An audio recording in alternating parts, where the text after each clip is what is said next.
नमस्कार मंडळी, तर स्वागत आहे तुमचं कोकण कन्या ब्लॉग्समध्ये. आणि आज मी तुम्हाला दाखवणार आहे आमच्या गावातलं सुंदर ठिकाण, म्हणजेच आमचं गाव देऊळ. तर हा आहे मुंबई गोवा हायवे.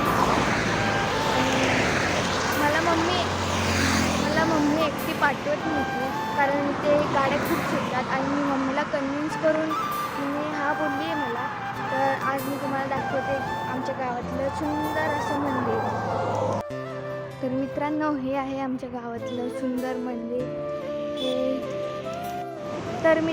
हे आहे शंकर मारुतीचं मंदिर आणि हे आहे केदारनाथ मंदिर.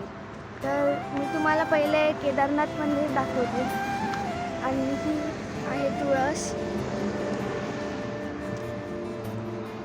चला तर आतमध्ये जाऊया. हे खूप जुनं काळातलं आहे, आमच्या आजोबाच्या काळातलं आहे. आणि तुम्ही बघू शकता, आजोबांच्या काळातलं आहे म्हणून याला कौलारू असं मंदिर बांधले सुंदर. आणि ते पुजारी सकाळ सकाळ येऊन देवपूजा करून जातात.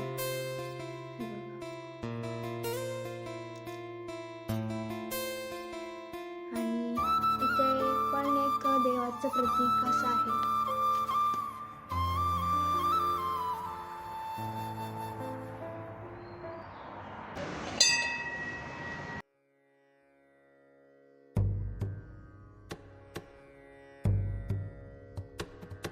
नमामि शमीशान निर्वाण रूपं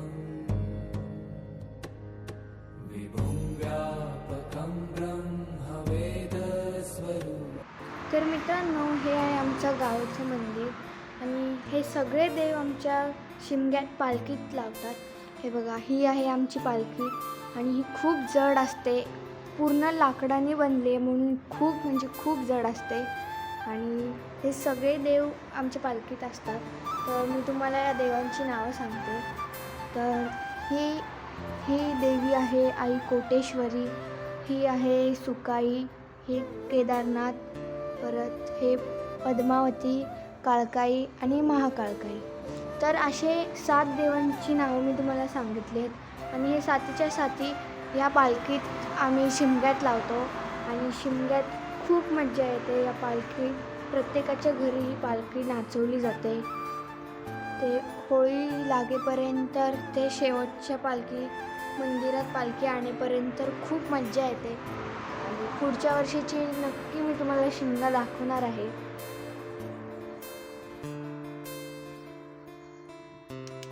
तर मित्रांनो, तुम्हाला दिसतच असेल इथे पालखी आहेत जुन्या, ही आहे आणि हिच्या मागे पण एक आहे.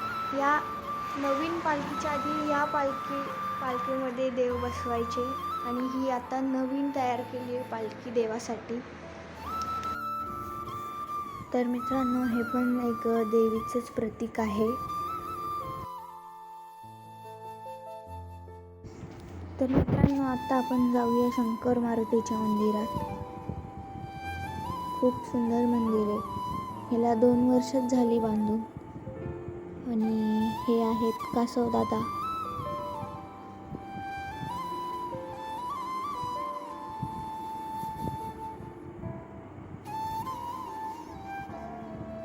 आणि नंदी बैलासमोरच खूप सुंदर असे शिवलिंग आहे.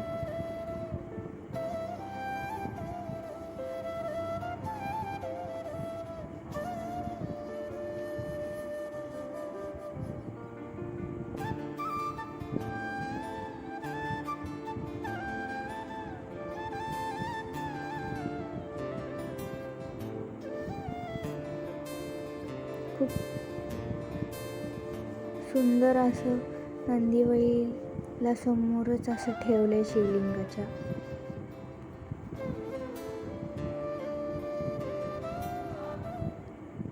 मित्रांनो, आता आपण जाऊया मारुतीच्या ह्याच्यात.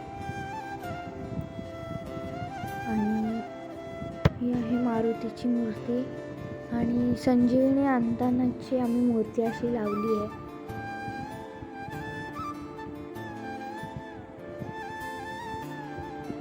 आणि ते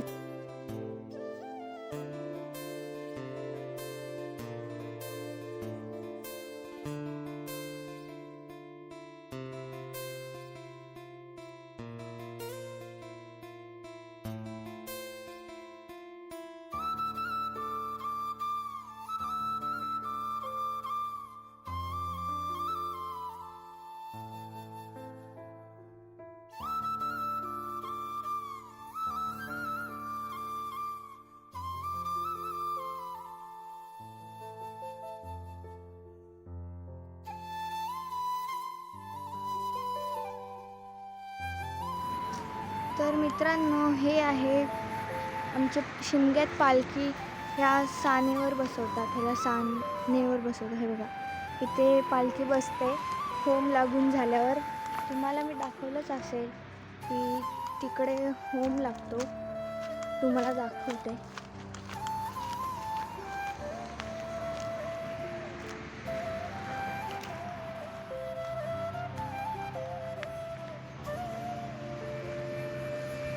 ते बघा, तुम्हाला दिसत असेल, इथून नीट दिसणार नाही तरी मी तुम्हाला दाखवते. तिथे मोठी अशी जी काठी दिसते तिथे आमचा होम लागतो आणि पत्र्याची शेड दिसते तिथे आमची पालखी बसवली जाते.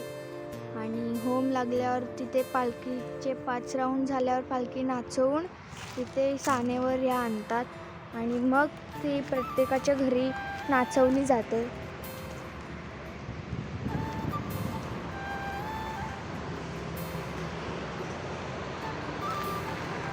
तर मित्रांनो, हे होतं आमचं गावचं देऊळ आणि तुम्हाला मी इथून आमचं घर दिसतं, तुम्हाला मी दाखवते आणि ते बघू शकता. तर मित्रांनो, ही आमची गावातली वाडी आहे, खूप मोठी आहे, खूप सारी घरं आहेत आणि मागे नदी पण आहे. आणि इथेच माझी लाडकी मोठी मावशी राहते, ती माझी काकी पण लागते आणि मी सख्खी मावशी पण लागते. तर मी तुम्हाला एक दिवशी नक्कीच माझ्या मावशीच्या घरी नेणार आहे. तर इथे पाऊस पडतो आहे आणि इथे आम्ही चाफ्याची झाडं लावतो आहे आणि इथे दादा चाफ्याची झाडं लावतो आहे आणि ही आहे माझी काकी. तर इथे 3 चाफ्याची झाडं लावलेत तुम्हाला. तर मित्रांनो, मी आत्ताच नोटीस केलं, इथे खूप सारी पांढरी फुलं पडली आहेत आणि ती ह्या झाडावरून पडली आहेत आणि आजच पडली आहेत, काल परवा तर नव्हती. आणि आता मी सायकल घेऊन जात होते तेवढ्यात पडली आणि माझं लक्ष गेलं. तर खूप सुंदर आणि छोटी फुलं अशी खूप सुंदर आहेत.